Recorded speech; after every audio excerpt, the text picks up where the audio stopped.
بسم الله الرحمن الرحیم. عزتمندو کتونکو، زه یم ستاسو ورور سفیر الله. عزتمندو کتونکو، زندگی او روغ صحت د الله ډېر غټ نعمت دی.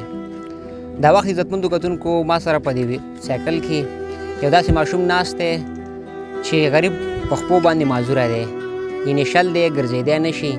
بیا هم زه د ده اواز مخکې وړل غواړم هغه خلکو ته چې چا باندې دا فرض دی چې هغه د انسانیت خدمت وکړي او د هر معذوره او د هر غریب اواز جوړ شي او د هغه په زندګۍ ښایسته جوړولو کې څه نه څه مدد وکړي. ماشومه نامه دې څه ده؟ احدالله. بچپن راحتالله بچپن نه معذوره که نه اوس معذوره شوې؟ اوس ناروغه شوې. اول روغ وي؟ دا څه ناروغتیا وه؟ ګرځېدم او هغې څنګه ګرځېدې وروسته د خپې خوب شوې. اوس خپو باندې معذوره یې.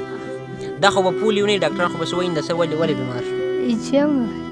او تا علاج ځان له وکړه؟ دلته چنګۍ ته زکات پیسې راغلې وې، ته خو معذوره مې، بل غریبه مې، وست هم نشته دی. هغه زکات روپۍ دله چا درکړي؟ نه، بلکل یې در نه کړي. نور د دې کلي خلک یا بار نه چې کوم خلک راځي هغه در سره امداد کوي، مدد سره کوي؟ نه سره کوي. ډېر داسې خلک به وي، مالداره خلک به وي، هغه به ستا مدد کول غواړي، ستا ویډیو به کتل غواړي. هغوی ته ته څه پیغام ورکړې تا سره څه مدد وکړي؟ ورته ووایه ډېر خلک به غواړي ستا سره څه مدد وکړي. څه مدد سره وکړي؟ سایکل درله راوړي، بل پیسې درکړي، دوایي درله راوړي، بل څه شی ووایه؟ روپۍ درکړي چې خپل علاج پرې وکړي. بل داسې شی دې خوښ دی چې موږ دله راوړو چې ستا ټیم پې پاسېږي ځکه معذوره یې کور نه نه وځي؟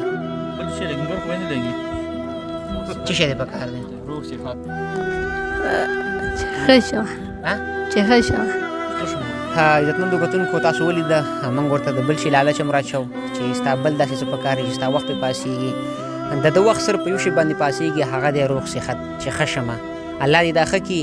هغه خلک چې کم چا په وس کې څه نه څه وي، کم سے کم د ماشوم ته دوايانو دپاره، علاج دپاره پیسې صدقه کوي او د دې ماشوم ته د یو تحفې په طور باندې چې غټ اختر روان دی، د ده غټه تحفه به دا وي چې دله څوک ښایسته سایکل راوړي او د اختر په ورځ یا د اختر په سبا باندې د خپلو همزولو سره کم سے کم په یو ښایسته سایکل کې راوځي.